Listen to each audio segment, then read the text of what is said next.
Development Fund, now National Government CDF, came into action in the year 2004.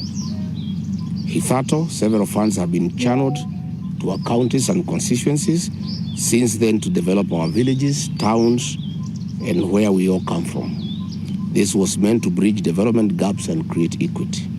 I take note that since the year 2013, the 47 counties in Kenya have received a total of 4 trillion transfers from the national government to county governments as part of the shareable revenue. This does not include county-owned source income. Further, since 2004, CDF has received about 500 billion channeled to our constituencies and mostly going to the development of education. Various legal professions detail how these monies must be spent. Atop on education and more infrastructure development.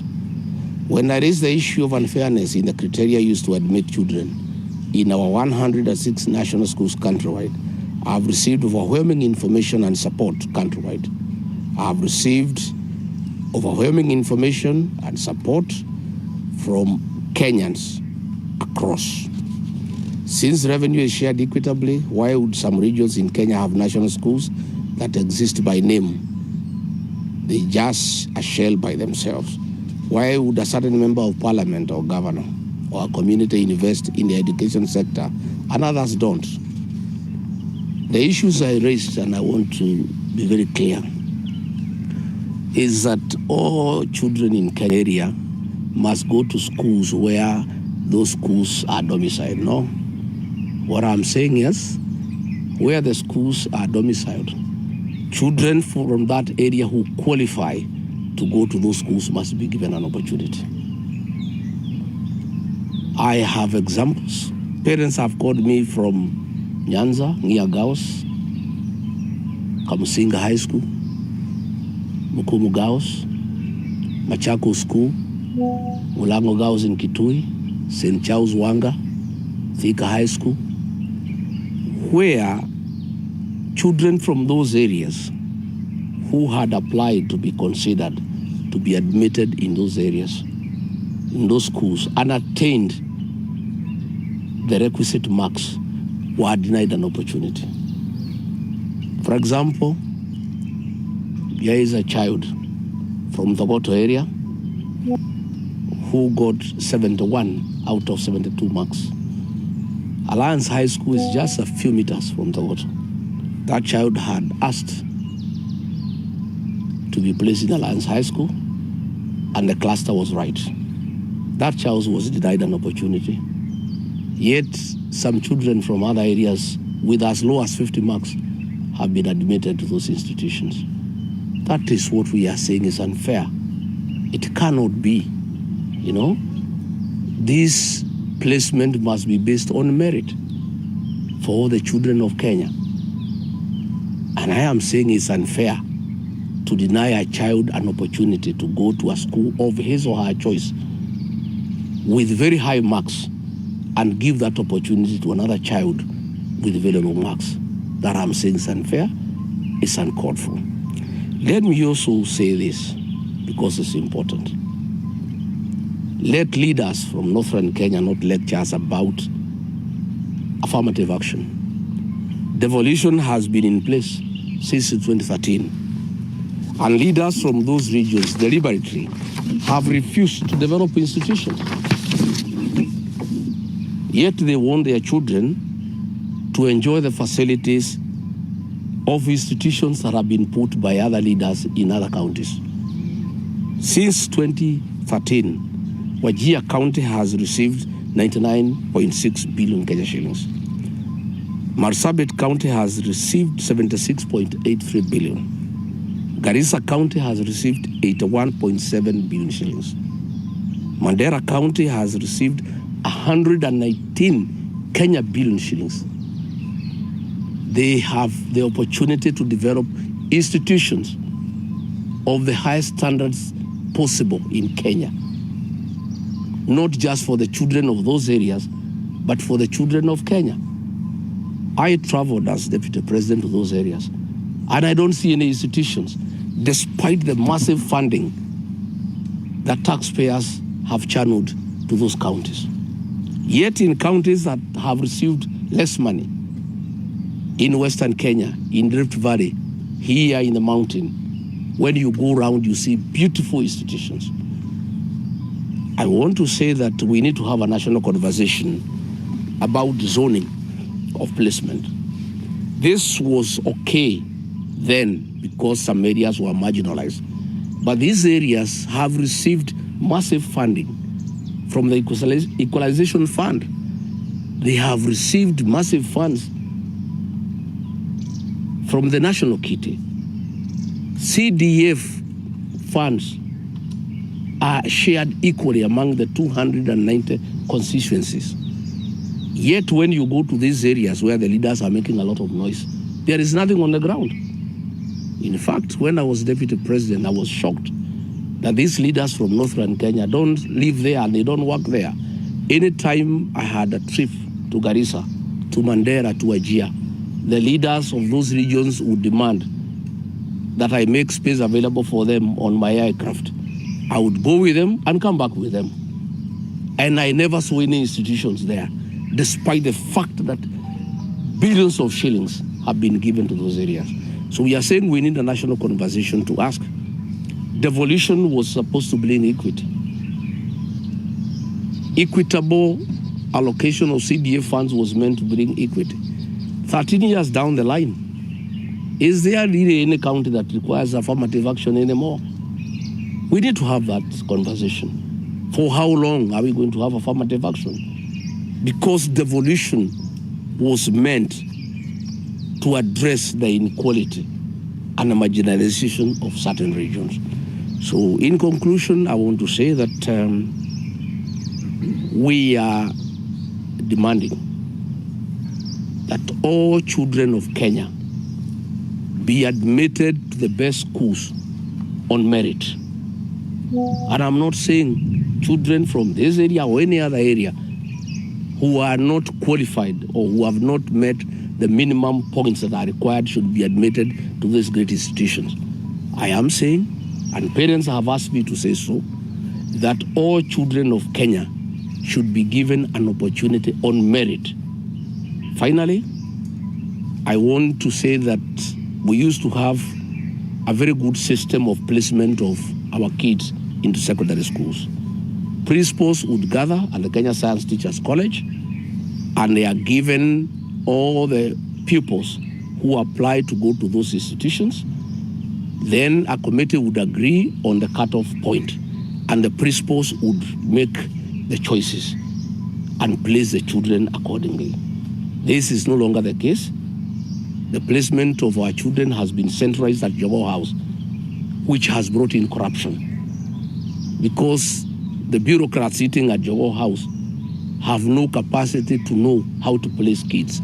That is why we have a crisis where kids have been placed in a day school 300 kilometers away from their homes. How do people expect these children to go about their lives? If it's a girl aged 13 years and she has been placed in a school 200-300 kilometers away from home, the parents would have to go and get a house, a rented room for that girl and leave her there. Again, the parents would spend a lot of money. So we have a crisis, we have a mess. I heard William Ruto saying that it has been done very well. He doesn't live in this country anymore. He should know and hear the outcry of parents. Parents are spending thousands of shillings trying to take their children far away from home to day schools, look for accommodation, look how they'll be eating, how they'll be cooking. It's a crisis of unknown magnitude. We are saying that it is not right to admit any child to a day school outside a walking distance. And when the principals were doing it, it was done properly because the principals know the catchment area of the secondary school. And then they will do 3, 4, 5 kilometers only. But we have a situation where kids in Machakos have been admitted in a day school in Kericho. How does that child survive? This is not right. This is unnecessary. And finally, let me say, some people are saying that I shouldn't speak for people of this region. First and foremost, I come from this region. Ordinarily, as a national leader, I should have been speaking on most issues. But why I speak is because all the elected members of parliament and senators from the Mount Kenya region were bought by William Ruto, and they no longer speak for the people. They hear no evil, they see no evil. Therefore, somebody must speak. And I must say, though I was removed from office, I'm an elected leader. I was elected by the people of Kenya. And none of those people who elected me removed me from office. And since there is nobody to speak for these people, somebody must speak for them. So regarding Gacahagua will continue speaking first and foremost for the people of Kenya. Secondly, he will speak for the people. Despite the fact that their parents contributed money to put up beautiful institutions, members of parliament and members of senate are quiet. That is not acceptable. I must speak to this issue. That is why, like here in Nyeri, when I came last night, people around Kiganjo, around Kericho, and business people have come to see me because they have information that Kiganjo Police College that was developed by the colonialists want to be relocated to Baringo and West Pokot by Murkomen and William Ruto. And that means the people who have been supplying foodstuffs, who have been supplying other essentials to that college will be rendered out of business. Yet the MPs from this region are quiet. The senator is quiet. Somebody must speak for the people of Nyeri. And that does not make me tribal. I'm just a responsible leader. And I want to say nobody will intimidate regarding Gacahagua from speaking for people who elected him and who trust him and who depend on him to speak for them. And anytime I speak for the people of this region, I am called a tribalist. Yet when leaders speak on behalf of the people of Western Kenya, nobody calls them tribalists. I have seen the people of Northeastern Kenya. Anytime one of their person is touched, the whole community is up in arms. Nobody calls them tribal. Yet when I speak for 150,000 rice farmers in Moya, I'm called tribal. I want to say that I will not be cowed, I will not be intimidated. Anybody can call me whatever you want to call me. I must continue to speak for the people. And as you know, the slogan of my party is listening to the ground. I only speak for the people because they tell me to speak for them. This placement of grade 10 kids is a serious crisis, not just in this area. You know, people have called me from all over the country, thanking me for raising these issues. And I want to invite a national conversation around the issue of the quota system. Is it necessary anymore? After devolution for 13 years, after money has been allocated for equalization fund, after every constituency is given the same amount of money for CDF, do we still need the quota system? Is it not time that we said all national schools are available to all the children of Kenya on merit? We shouldn't have two standards, one for some areas and another standard for some other areas. Yet those areas that are being given low standards have received billions of Kenya shillings to upgrade institutions. So I want to tell the leaders from Northeastern Kenya, please leave East Lee and South Sea and go to Northern Kenya and develop institutions. You have serious money. All this money, what are you doing with this money? I've been to Garissa, I've been to Wajir, I've been to Mandera, I've been to Marsabit. I don't see schools. I don't see any institutions. Yet, from the books, you have received billions of Kenya shillings.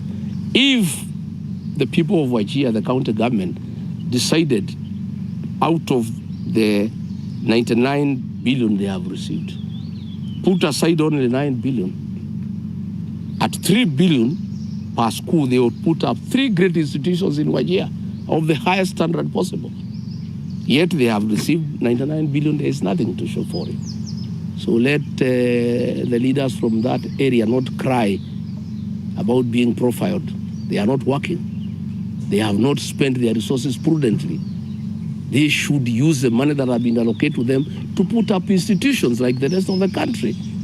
And they should not intimidate the rest of us when we say that those institutions developed by our ancestors, by communities, should also benefit the children from those communities alongside other children from the people of Kenya. Thank you very much.